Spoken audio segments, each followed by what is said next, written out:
Dans la spiritualité africaine, le vaudou par exemple, vous faites votre démarche vous-même.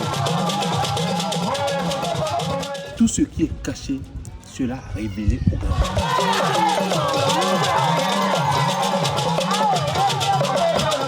Le vaudou haïtien a été plus ou moins dépouillé. Moi, je viens d'Haïti, comment on définit le vaudou en tant que symbole de résistance. Dans la spiritualité, on fait l'apologie de la connaissance. Je suis au Bénin, là où tout a commencé pour le vaudou. On l'associe souvent à de la sorcellerie, mais la réalité est bien différente. Pour mieux comprendre, il faut remonter de quelques siècles. Sur le continent africain, au cœur du Dahomey, aujourd'hui le Bénin, la spiritualité est profondément enracinée. Et c'est dans le royaume du Dahomey que le vaudou s'est développé et structuré. Au XIXe siècle, cette zone est colonisée et avec la colonisation, de nombreux hommes, esclaves à l'époque, sont envoyés de l'autre côté de l'Atlantique depuis la célèbre porte du non-retour à Ouida. Les colons ont emporté des œuvres, des objets, mais les traditions, elles, ont voyagé autrement. Elles se sont transmises, réinventées et ont traversé les frontières, notamment jusqu'aux Caraïbes et en particulier à Haïti. À la fois acte de résistance, religion et culture, le vaudou a plusieurs visages, mais au fond, ses bases sont universelles.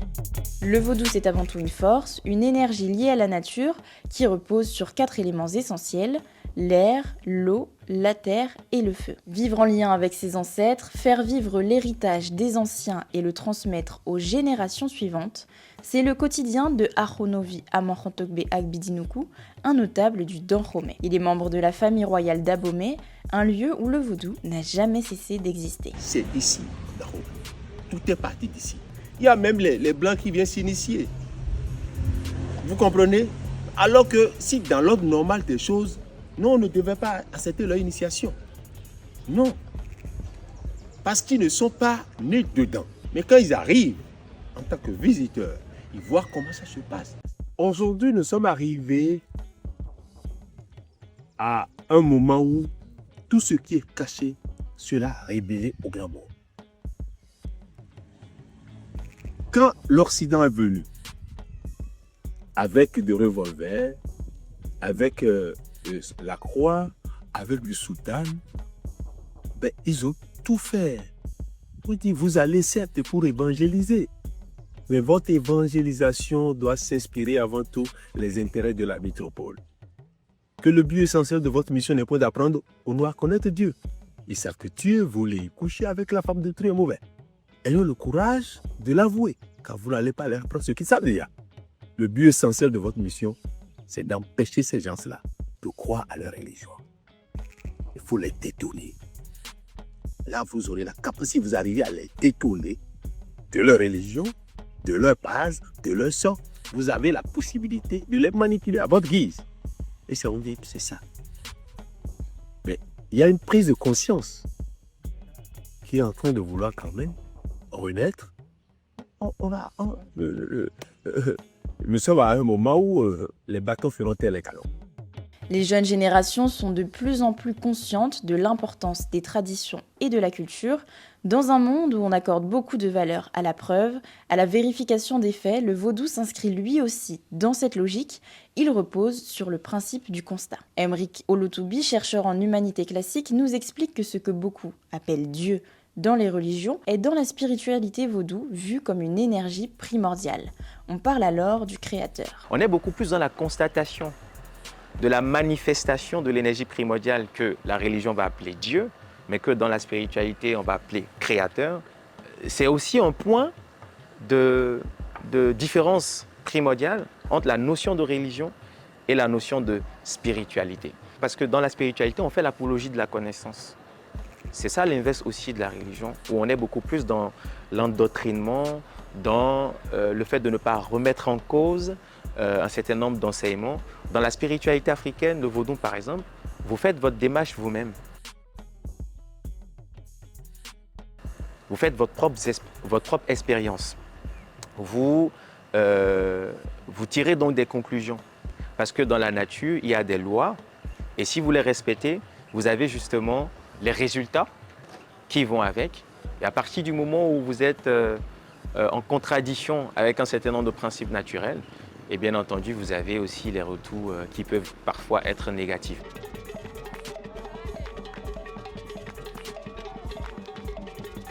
Je pense que c'est ce qui fait que beaucoup ont peur de venir à la spiritualité, sans doute qu'ils n'ont pas le courage d'être fidèles à un certain nombre de lois.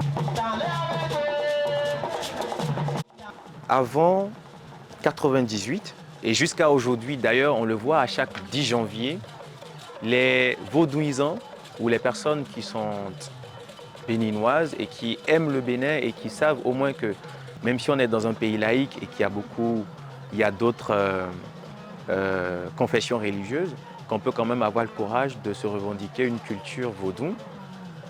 Ces personnes-là subissent, comme à chaque janvier, des insultes, des caricatures, des tentatives de discréditation, des tentatives de diabolisation sur la base de stéréotypes. Donc c'est quelque chose qui n'est pas nouveau. Les vaudouisants ont toujours été marginalisés. C'est sur la base de ce constat que l'ancien président du Bénin, le président Nicéphore Soglo, décide d'institutionnaliser la chose et donc va choisir le 10 janvier comme étant la journée où on va célébrer aussi notre ancestralité. Et c'est à partir de ce moment-là que la première fois où ça a commencé à être férié, c'était en 98, que les vaudouisants ont commencé à avoir le courage de sortir et d'être fiers de dire « je suis vaudouisant » sans pour autant être pointé du doigt.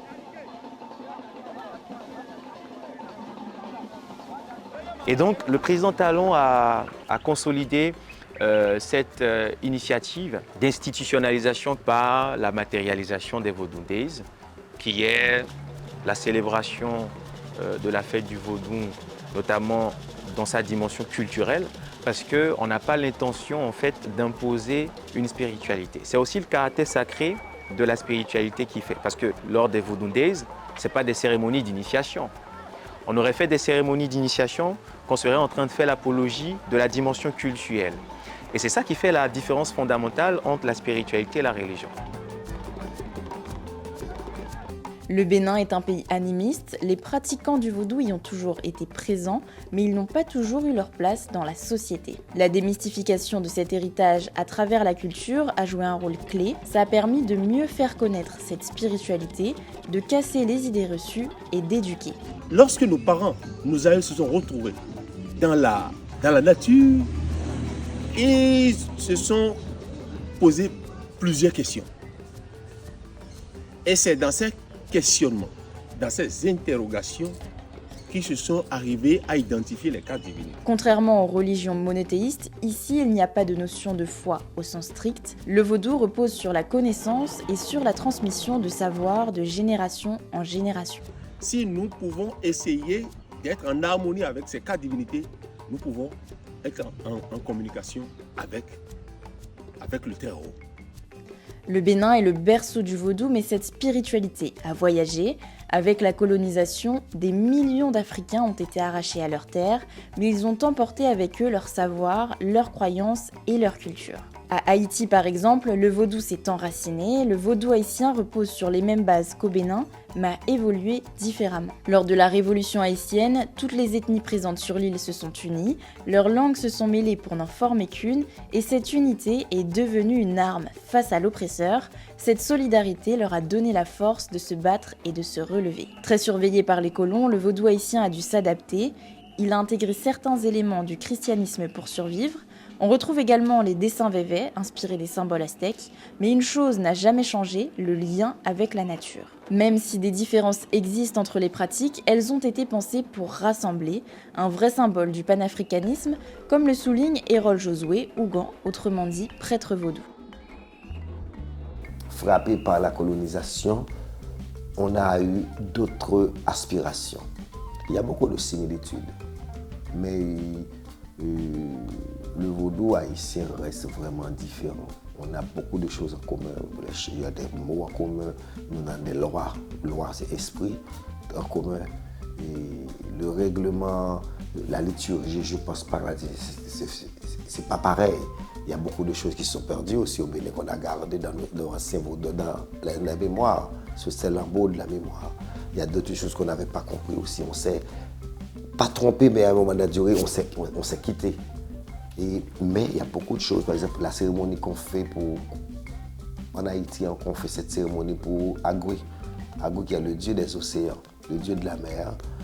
Et tous les ans, les Vaudouisans vont à la mer et après, ils amènent des offrandes sur le bateau, sur le voilier pour jeter à l'eau, pour faire des cérémonies en l'honneur des esprits de la mer, mais en même temps pour ces esprits, ces âmes qui n'ont pas pu arriver. Nos ancêtres qui sont partis de l'Afrique, qui n'ont pas pu arriver à bon port, que les colons avaient décidé de jeter par terre dans l'eau parce que soit c'était l'eau, soit ils étaient morts de fatigue, mutilés. Mais en fait, on honore encore ces gens-là, ces âmes-là. Et je vois en Afrique, même au passage du non-retour, à la porte du non-retour, il y a encore des cérémonies en l'honneur des gens qui sont partis vers le nouveau monde. Donc, du coup, il y a beaucoup de liens.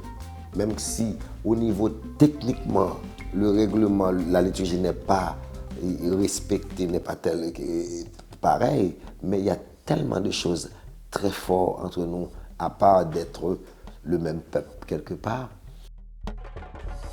Avec le temps, les traditions ont évolué, mais l'essence est restée la même.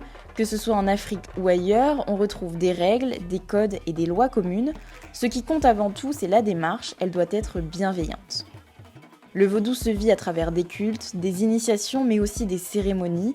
Les masques, par exemple, sont bien plus que de simples ornements. Ils représentent les divinités, chacun avec son rôle. Il y a les Angbeto, qu'on appelle aussi gardiens de la nuit, ou encore les revenants qui symbolisent les morts en colère. Aujourd'hui, le vaudou s'est largement diffusé à travers le monde et ces dernières années, l'intérêt ne cesse de grandir. Au Bénin, les Vodou Days rassemblent les diasporas, mais au-delà de cet événement symbolique, les jeunes générations ont vraiment à cœur de se reconnecter à leurs origines. Comme l'a rappelé le notable du Dahomey, on est dans une tradition et cette tradition se transmet par le sang. Les diasporas d'aujourd'hui sont les héritières de ceux qui ont quitté le continent et ça, Emeric Olutubi nous l'explique très clairement. Au moment de la traite négrière, les parents qui ont été arrachés de leur terre, ils sont partis avec leur spiritualité déjà. Et c'est pour ça que nous avons justement le vaudou dans d'autres contrées où il y a beaucoup nos frères afro-descendants. Le monde entier, à un moment de la durée, a compris qu'ils sont assis sur le banc de grand jugement. Les maladies. Ils peut-être commencent à avoir conscience de toutes les stigmatisations qu'ils ont mises sur d'autres peuples. Les gens commencent à être demandeurs de leur propre culture, à chercher. Et aussi, on est à l'ère du numérique.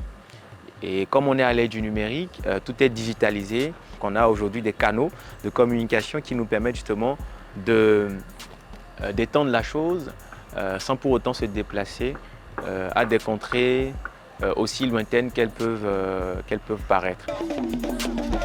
Le monde change et les mentalités aussi. Une chose est certaine, le vaudou trouve un écho de plus en plus fort à l'international, dans un contexte où la nature, elle aussi, reprend sa place au centre des préoccupations.